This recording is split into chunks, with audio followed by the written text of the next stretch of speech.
Salam. Bugünkü dərsimiz prizma və onun elementləridir. Yəni çoxüzlülər, onların səthi və həcmi mövzusuna prizma və onun elementləridir. İlk öncə prizma nədir? İlk öncə prizma ilə tanış olaq. Prizma hansı çoxüzlüyə prizma deyirlər? İki üzü bərabər çoxbucaqlı, qalan üzləri də paralelogramdır. Yəni iki üzü bərabər çoxbucaqlı, qalan üzləri paralelogramdır. Aşağıda hər hansı bir prizma qeyd etmişəm. Biri üçbucaqlı prizmadır, biri dördbucaqlı prizmadır. Baxın, əgər oturacağı üçbucaqlıdırsa, bunu üçbucaqlı prizma deyirlər. Əgər oturacağı dördbucaqlıdırsa, buna dördbucaqlı prizma deyirlər. Oturacağı beşbucaqlı olsa beşbucaqlı prizma olar. Yəni oturacağına görə prizmaya ad verirlər. Baxın bu şəkilə. Burada gördüyünüz bütün fiqurların hamısı prizmadır. İlk gördüyümüz dördbucaqlı prizmadır. Sonra gördüyümüz üçbucaqlı prizmadır. Sonra altıbucaqlı prizmadır. Sonra isə dördbucaqlı prizmadır. Buradakı da prizmanın növləridir. Yəni oturacağına əsasən, məsələn, bax, bu altıbucaqlı prizma, çünki oturacaqları altıbucaqlıdır.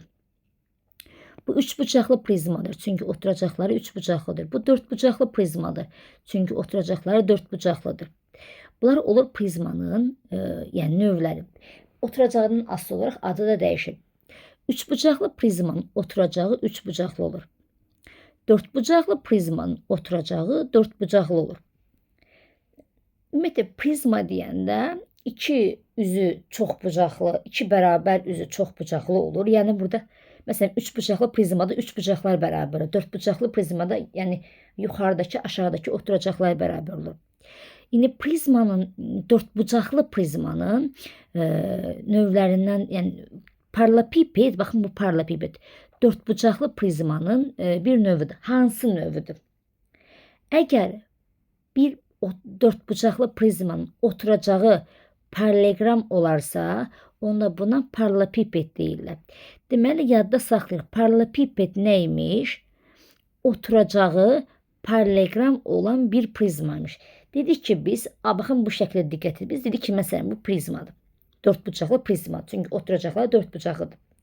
Ümumiyyətlə, istənilən prizmanın yan üzləri paralelogramdır. Bunu bilirik. Əgər oturacaqları da paralelogram olsa, yəni əgər oturacaqları da paralelogram olsa, onda biz buna nə deyəsik? Paralelipiped deyəsik. Paralelipiped iki cür olur. Yəni paralelipiped bütün prizmalar iki cür olur. Mail və düz prizma. Mail prizma nədir? Düz prizma nədir? Mail prizmada, baxın, bu gördüyünüz hissəni görürsünüz, bax bura. Bura yan til sayılır. Mail prizmada, baxın şəkildə daha yaxşı görəsiniz. Bu gördüyünüz birinci şəkil mail prizmadır. Bu şəkil niyə mail prizma sayılır? Baxın, yan tili görürsünüz, bax bu yan til. Bu yan til oturacağa perpendikulyar deyil, mail formasında, yəni əyri formadadır. Ona görə bu olur mail prizma. Düz prizmada isə bu yan til mütləq oturacaq müstəvisə nə olur? Perpendikulyar olur. Bu da düz prizmadır. Yəni bunlar hamısı düz prizma dediğimiz zaman yan til hündürlüğü olur. Bak bu da hündürlüktür, bu da hündürlüktür, bu da hündürlük. Ama mail prizmada yan til hündürlüğü olmuyor. Mail formasında olur. Adətən burada hündürlüyünü tər çıxardırıq. Bir dənə şəkil diqqətlə baxın. Buradan bir dənə qırıq xənd indirirsiniz. Buraya yazırsınız H. Deyib ki bu hissə hündürlüyü olur. Bura mail olur. Düz bucaqlı, üç bucaq yaranır da. Adətən mail prizmada da yan tili el deyirlər. Mesela mail prizmada hündürlüğü tapmaq üçün mesela nədən istifadə olunur? H bərabərdir. L vurulsun sinus alfadır. Amma düz prizmalarda elə yan til elə hündürlükdür. Burada L bərabərdir H-adır. Çünki yan til elə hündürlükdür. Burada da L bərabərdir H-dır. Burada da L bərabərdir H-dır. Amma burada L bərabərdir, H bərabərdir L sinus alfaya.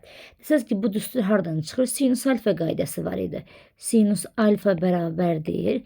Qarşıdakı katetin hipotenuza nisbəti H bölünsün L-ə. Oradan da məxrəcə 1 qoyub H tapsaq, L sinus alfaya bərabərdir.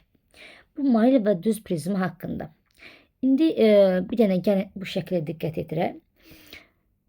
Burada nə üçün bunu qeyd elədim sizə? Deməli, burada nəyə fikir verəm?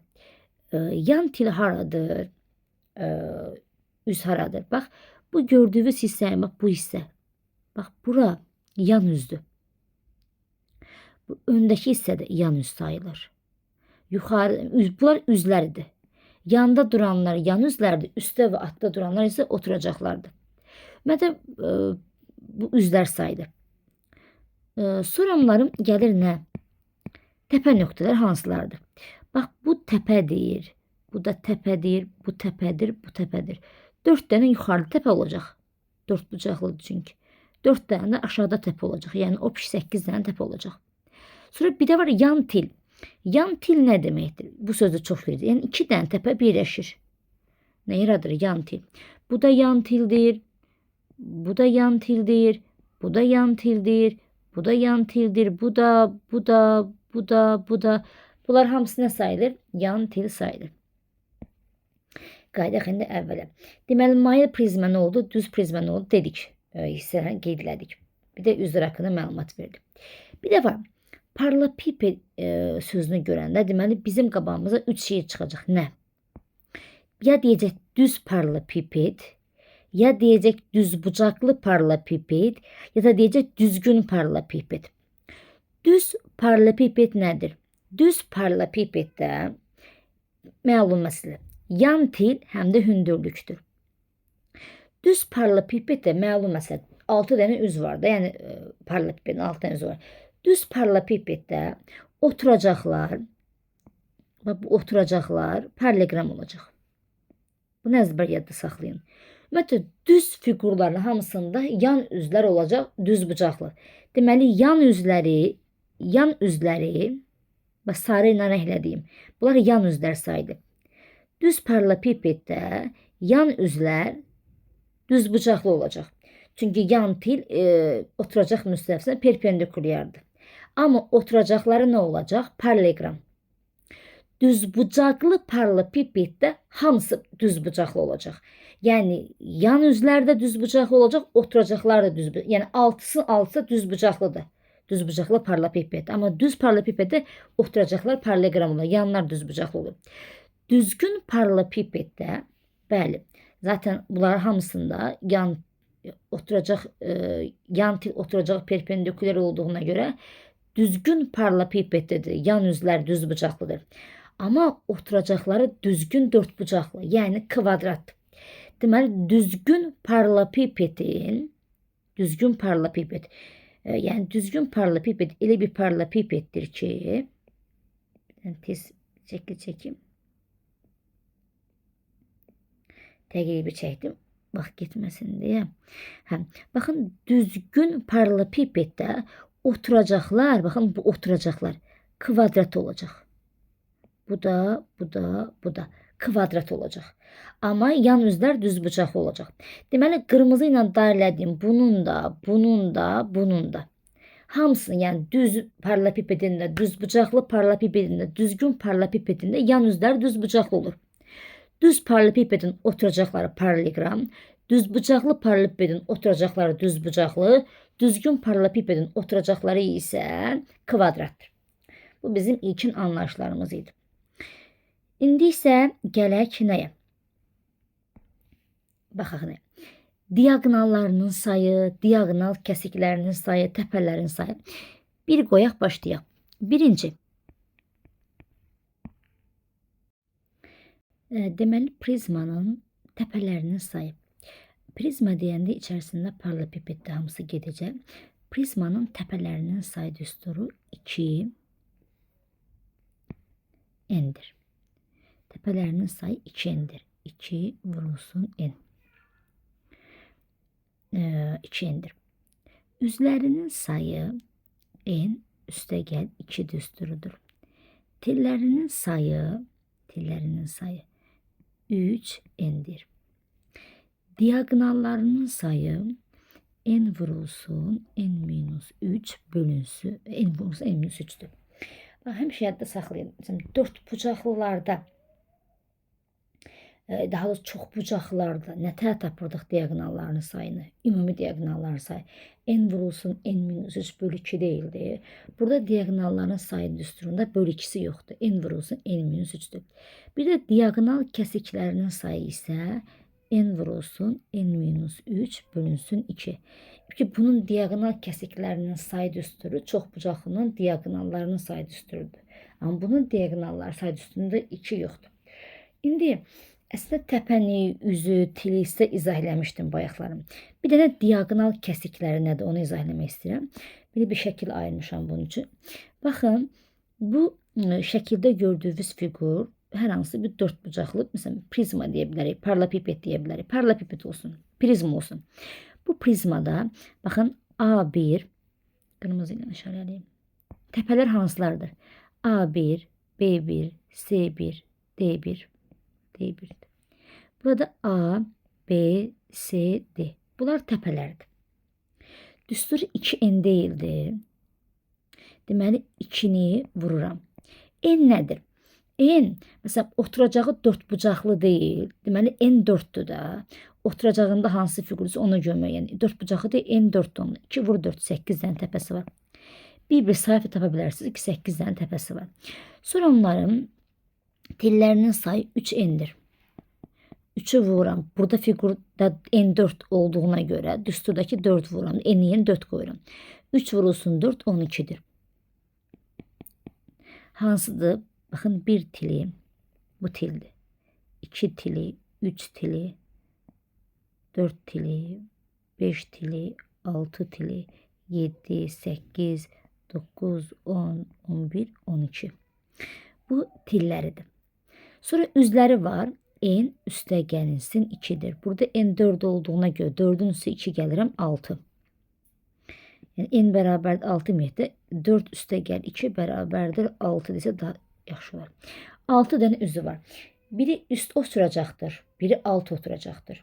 Yəni biri ABCD, biri A1, B1, C1, D1'dir. 4 dənə də yanında var. Yəni 6 dənə üzü var. Əsas məsələ diaqonalların sayı, diaqonal kəsiklərinin sayı. Diaqonal kəsiyi haradır? Bax bu şəkildə gördüyünüz qırıq-qırıq xəttlərin təyinlədiyi fiqur var. A1, C1, A, C. Bu gördüyünüz fiqur A1, C1, baxın. A1, C1, C, A, A1. Bu gördüyünüz fiqur diaqonal kəsiyi adlanır. Elə ki, neyniyirlər? Üstdəki oturacağın diaqonalını çəkirlər. Sonra altdakı oturacağın diaqonalını çəkirlər. Sonra yan tillər C1, A1 birləşir, yaradır diaqonal kəsiyi. Adətən düz paralelipipeddə, yəni düz olan prizmalarda diaqonal kəsiyi olur düz bucaqlı. Məsələn, özü şərt verər, alınar kvadrat, o heç, amma düz paralelipiped isə diaqonal kəsilmiş olacaq düz bucaqlı. Ki oturacaqların diaqonallarını çəkib yan tillərini birləşdirirsə alınır düz bucaqlı. Bu da diaqonal kəsiyidir. Bir dənəsini göstərir. Diaqonal kəsiklərinin sayı n vurulsun n minus 3 bölünsün 2'dir. 4 koysam 4 vurulsun 4'ten 3 çıksam 1 bölü 2. Yani 2 dənə diaqonal kəsiyi var. Niye? Bir dənəsini belə yarada bilərsiniz. B1 ilə D1'i birləşdirərsiniz. Biraz səliqəsiz oldu. B ilə D-ni birləşdirə bilərsiniz. Sonra belə sarı xətlə birləşdirirəm. Baxın, öbürsə diaqonal kəsiyi də bu olur. Diaqonalların sayı n vurulsun n minus 3'dür. Yəni 4 dənə diaqonal var. Bu belə. Bir də yadınıza hər zaman nəyi yadda saxlayırsınız? Bu paralelipipedin oturacağı dört bucaqlı olduğuna görə 4 dənə diaqonalı var. Və diaqonallar bir nöqtə kəsişir, kəsişmə nöqtəsində yarıya bölünür. Həm də diaqonalların kəsişmə nöqtəsi sayılır simmetriya mərkəzi. Bir də bizim danışmadığımız əsas fiqurlardan biri nə qaldı? Əslində qaldı kub. Bir tane de ondan önce ayırdığım bir şekil var sizin için. Deməli, bax bu gördüyünüz düz prizmadır. Zaten yan til eğer hündürlükdürsə, deməli bu düz prizmadır. Düz prizmada bu altı bucaqlıdır. Çünkü oturacaklar altı bucaqlıdır. Bu gördüğünüz şəkil bu altı bucaqlı prizmanın açılış şəklidir. Buna aid testlər də var. Məsələn, bunu yığmağa çalışan necə yığırsınız? Bura D-dir də, düzdürmü? Bax, bura C, onda bura C deyir. Biraz xətti incəldim. Bura C ise bura C'dir. Bura B ise bura B'dir. Bura A ise bura A'dır. Bura M ise bura M düşür. Bura N ise gelir bura N düşür. Bu ki açılmış altı bucaqlı prizmanın yığanda bu şəkildə yığırsınız. Yəni, uyğun sırayla yığırsınız. Mesela keçən bu altı bucaqlının açılışı da qəbullara dəfələrlə düşübdür. Keçən illərdə səhvlərimizə piramida, piramidanın açılışı düşmüşdü. Onun ki fiqurları öyrəndə açılışları da öyrənin. Bir kitaptan böyle bir şekil götürdüm. Bu şekil bize tapşırık halinde lazım olacak. Bunu ne için gösteren? Dedim orada ne diyecekse perpendiküler kesik diyecek. Bu yani mail prizmada oturacaklara perpendiküler olan ise bu perpendiküler kesik sayılacak. İndi ise gelin baxaq düsturlara. Gedək düsturlara baxaq. Şekli bir dənə düzəldim. İndi buranı silim.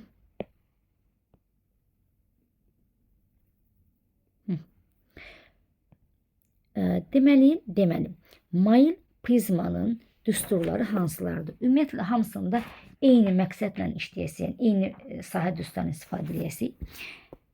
Burada gəlir birinci mail prizmanın düsturlarını yazıram bura.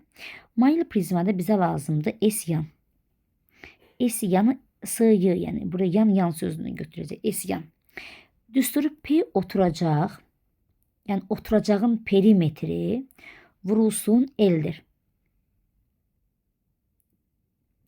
Oturacağın perimetri vurulsun L'dir. Oturacağın perimetri desə düzgün çıxmaz. Bayaqki şəkildə var idi. Perpendiküler kəsirinin perimetri. Yəni burada düz prizmada oturacağın perimetri götürürük. Burada perpendiküler kəsiyin perimetri vurulsun L'dir. Bayaq sizə qeydlədim. Çəkib vaxt getməsin. Baxın, mail prizmalarda perpendiküler kəsi bu renkli hissəni görürsünüz. Bax bura. Bu sayılı perpendiküler kəsi. Deməli, S-yan bərabərdir. Perpendiküler kəsik vurulsun L. L nədir? Baxın, burada gördüyünüz yan tildir. Sonra bunların nə var? S tam var. S tam. S tam bərabərdir. İki dənə oturacaq görürsə, biri üst oturacaq, biri alt oturacaq. Onca olur 2S oturacaq. Üstə gəlinsin S-yan. 2S oturacaq, üstə gəlinsin S-yandır. S-yan, S oturacaq. İki bir də nəyə? Bayaq dediyimi sildim əslində burada. Bir də mail prizmada, baxın bura hündürlüyü olur daxı. Hər zaman yadda saxlayın ki, H bərabərdir. L vurulsun sinus alfa. Burada L hündürlükdür. L yan tildi şəkildə gördüyünüz kimi. Alfa da burada baxın yan tillə bu xəttin uzantısı arasında qalan bucaqdır. Bu mail prizmanın düsturlarıdır. Bir dənə də mail prizmada nə qalacaq? Həcm düsturları qalacaq. Ümumiyyətlə həcm düsturları ayrı bir dərsin içərisində keçirilir. Amma biz yenə də yazanda o düsturları da əzbərləyik. Prizmanın həcm düsturu bərabərdir. V bərabərdir S perpendiküler kəsik vurulsun L'dir. S perpendiküler kəsik vurulsun L'dir. Bu belə. Sonra keçirik biz nəyə? Deməli, mail prizma ilə bağlı bunları bilməlisiniz. Bu düsturları bilməlisiniz. Bir dənə H bərabər L vur sinus alfa yaddan çıxartmayın. İndi keçək düz prizmaya. Yəni üç bucaqlı prizma olsun, 6 bucaqlı prizma olsun, 4 bucaqlı prizma olsun fərqi yoxdur. Düz prizmasa eyni düsturlar işə yarayacaq. Birinci burada olduğu kimi bizə nə lazım olacaq? S-yan. S-yan bərabərdir. P oturacaq, vurulsun H. H baxın budur. Hətta burada balaca H yazaq. Daha xoşum gəl balaca H yazmaqda. Balaca H yazın. Balaca H vurulsun H. Yəni H budur. Oturacağının perimetri, baxın, yəni ABC, bax bu hissənin. Oturacağının perimetri vurulsun H. Bu düz prizmada, hamısı üçün keçərlidir. Sonra S tam bərabərdir. 2S oturacaq, üstə gəlsin S yan. S oturacaq nədir? Oturacaqda hansı fiqurdursa onun sahəsi olacaq. Məsələn, oturacaqda bərabər tərəfli üçbucaqdırmı? S bərabər sahə düsturu.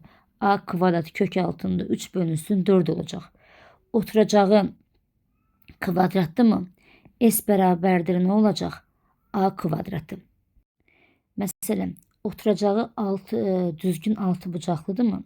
Oturacağı düzgün altı bucaqlı olanda nə edirsiniz?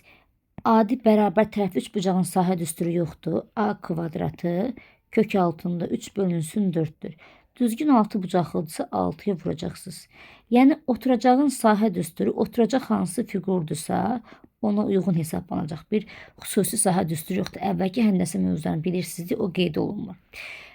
S yan, S oturacaq, sonra nə qalır? Həcm düsturu qalır. V bərabərdir. S oturacaq vurulsun H-dır. Yəni H bildiyimiz H, S oturacaqda oturacaqdakı fiqurun sahəsidir. Bu da olur prizmanın sahə düsturları. Gələk indi kuba. Uşaqlar, kub, bir də unutdum, nəyi unutdum? Diagonal düsturlarını. Belə deyim də sizə, diagonal düsturları dediyimiz zaman, diagonal düsturları, əslində bəzi vəsaitlərdə bizə xüsusi qeyd olunur ki, məsələn, diagonal düsturları, amma qalanlarını şəkildən çıxardasıyıq, amma bir də paralelipipeddə, bir də kubda diagonal düsturların əzbərləyəsiyik. Bir dənə burada nəyə vurğulamaq istəyirəm? Bir dənə düzgün altı bucaqlı prizmaya diqqət yetirin bu şəkildə. Baxın, burada AD diagonalı düzgün altı bucaqlının böyük diagonalıdır, düzdürmü? Məsələn, mən A təpəsi ilə D təpəsini birləşdirəndə artıq onda bu AD də prizmanın böyük diagonalı sayılacaq. Çünki siz birinci altı bucaqlının böyük diagonalını götürürsünüz, bunları birləşdirirsiniz. Onda məsələn, sənə deyəndə ki, düzgün altı bucaqlının böyük diagonalını tap, sən bilməlisən ki, oturacağın böyük diagonalı əmələ gətirməlidir. Burada yan tel üzə perpendikülər olduğuna görə düz bucaqlı üç bucaq yaranır. Böyük diagonal düsturu nə idi? 2A idi. Bura nə idi? Bəs H idi. Bura nə idi? D idi. Pifagorla D kvadratı bərabərdir. 4A kvadrat üstə gəl H kvadratını işləyirsiniz. Bir də necə ola bilər? Bu şəkli silib göstərəcəm. Yəni bunu bir dənə qeyd edeyim. Məsələn, burada necə ola bilərdi? Sırf bu şəkil üçün. D kvadratı bərabərdir. 4A kvadratı üstə gəl H kvadratı. Bu belə. Amma indi şəkli siləcəm. Kiçik diagonal üçün qeyd edəcəm. Məsələn, bir dənə kiçik diagonal çəkək. Məsələn, bu olsun. Aşağıdan çəkirim. Bu A'yı düzgün altı bucaqlının kiçik diagonalıdır. Düzdürmü? Onda məsələn, mən indi burada kiçik diagonaldır.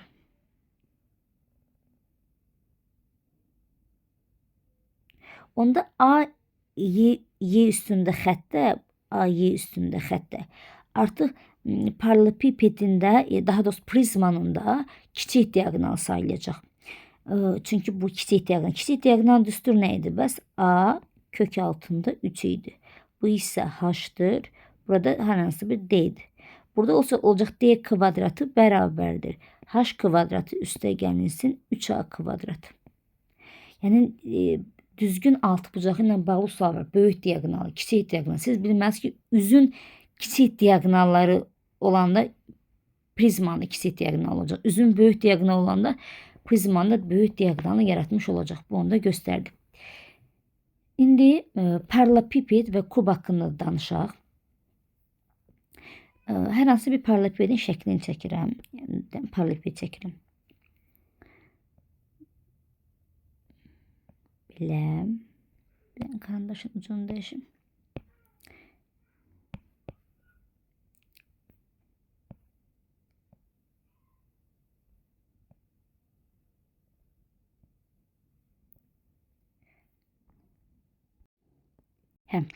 Bir də danışırıq kub və düzbucaqlı paralelipiped haqqında. Bayaq məlumat verdim ki, düzbucaqlı paralelipipedin bütün üzləri düzbucaqlı olur. Bir təpədən 3 dənə tel çıxır. Şəkli bir dənə diqqət yetirin. Biri bu tel, biri bu tel, Biri də bu til. 3 dənə til çıxır. Onları adlandıraq. Birinə deyək ki, A. Üzr istəyirəm. Belə deyim də sizə. Adətən bu A1 həm hündürlük, həm də til sayılır. Ona görə buna deyirik C. Oturacağın tərəflərinə birinə A deyirik, birinə B deyirik. Bilirdik ki, prizmada tillərin sayı 3n düsturudur. Yəni burada da oturacaq 4 bucaqlı olduğunu ki, n 4'dür. 3'ü 4'e vururam, 12. Deməli, bu paralelipipedin 12 dənə tili var. Bu 12 dənə tilin, yəni hamısı 3 ölçüsüdür. Ya hamısı S, yəni S, A, B ölçüsündədir. Hansılar S ölçüsündədir? A, A1, D, D1, S, S1, B, B1. Bunlar hamısı S ölçüsündədirlər. Deməli, hamısı S ölçüsündədir. Onun görə 2 dənə S var, 4 dənə S var. A'ya baxaq. Bura A'dırsa, oturacağı düz bucaqlıdır. Onda burada A'dır. Ümumiyyətlə, alt oturacaqla üst oturacaq eyni olur prizmaların hamısında. Bura A'dırsa, onda burada A'dır. Deməli, 4 dənə də A var. 4 dənə də A var. B'ye baxaq. Burada düzbucaqlının uzunluğudur. B'dirsə, onda burada B'dir. Onda burada A1, D1 də B'dir. B1, S1 də B'dir. Deməli, 4 dənə də B var.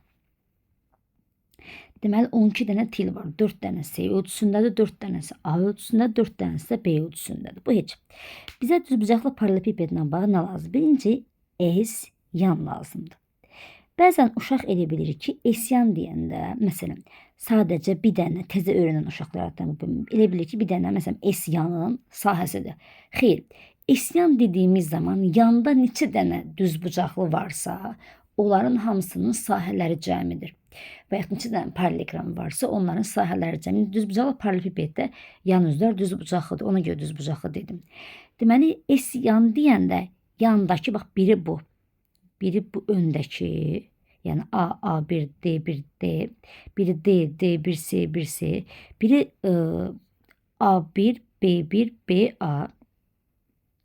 Bir lap arxadakı, baxın, B, B1, B, B1, S, S1. En arxadakı. 4 dənədir. S-yan deyəndə 4'ünün də sahəsi cəmidir. Buna görə bu olur 2 vurulsun, açmır təzə. AC, üstə gəl BC. Niyə AC üstə gəl BC? Baxın.